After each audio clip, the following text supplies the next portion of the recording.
Hey guys, welcome to the 4th episode of Photo Dope. In today's episode we're covering some essential photo gear that I think every beginning photographer should have. So whether you're into weddings, fashion, landscapes, portraits, or concert photography, these are items that'll help you take things to the next level while keeping costs low but creativity high. As always, I'll be linking to each item in the video description. Number 1. If there's one single photo accessory that I'd suggest to any beginning photographer, it's a reflector. Reflectors allow you to bounce light into a scene from either strobe or available light onto your subject. They come in a variety of colors and you can often find most of those colors in a 5-in-1 reflector. My personal preference tends to be either white or silver. I use my reflectors both in and out of the studio and it just provides a slight fill light to my images. I use the reflector a lot in beauty photography to open up the shadows under the chin, and I use it a lot for headshot sessions. But I definitely use this outside as well to produce fill light on my images and also as a scrim, which provides shade and thus a consistent light on my subject. I have about 4 or 5 reflectors in my studio in different shapes and sizes, and for something that costs about 10 to 30 bucks each, I would definitely recommend trying a few different ones. Number 2.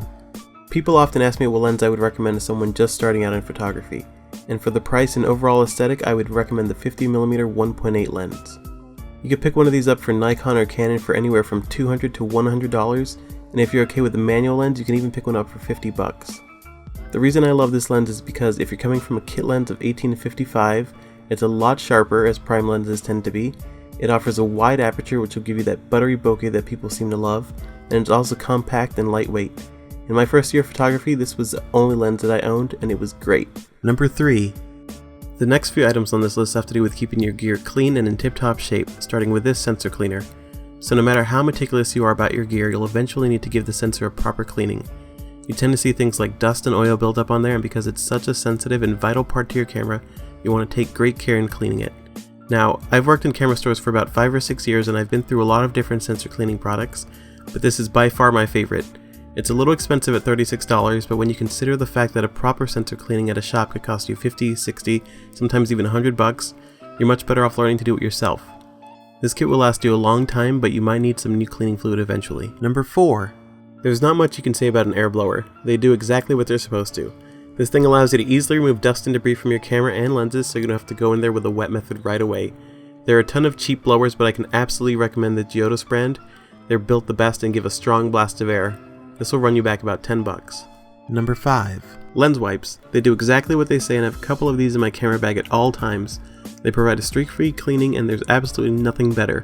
You can use these on lenses, glasses, computers, and phones. They're super affordable, so I stock up on as much as I can. You can grab 200 of these for $16. Number 6. Available light is great and half of the things I shoot are available light, but in my opinion you're not a true photographer until you've mastered studio lighting. Now, lighting can sometimes be out of reach for the beginning photographer because strobes can get expensive. I think a good place to start is with off-camera flashes. Now, I already did a video on off-camera flashes, so I'd recommend checking that out, but to get you started I recommend picking up the YONGNUO 560 flash. This thing will set you back about $70. Number 7. Speaking of lighting, another option, though not as versatile as the flash, is a dimmable video light. This little light allows you to light your subjects for video or photography and mounts to a standard camera hot shoe. It runs off of 5 different kinds of batteries and is dimmable, daylight balanced, lightweight, and runs for about an hour. I have a few of these that I even mount to a softbox so I can use it for on-location work. One of these lights will run you about 30 bucks. Number 8. Now, tripods are the original photo accessory going back to the early days of photography. While tripods have progressed a lot since then, they still serve the same basic function and are as vital as they ever were. If you're into landscapes, product, portrait photography, or video, you'll want to pick one of these up. They'll allow you to increase the sharpness of your images, enhance depth of field by letting you use smaller apertures and lower ISOs, and give you the ability to explore creative expression. Tripods range in price from inexpensive to a month's paycheck. Just buy the best one that you can afford. Number 9.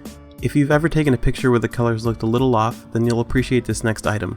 A gray card is a little reference card that allows you to set the perfect white balance for your images both in post and on the fly. If you're into fashion, landscapes, product, or portrait photography, this will ensure proper colors throughout your image.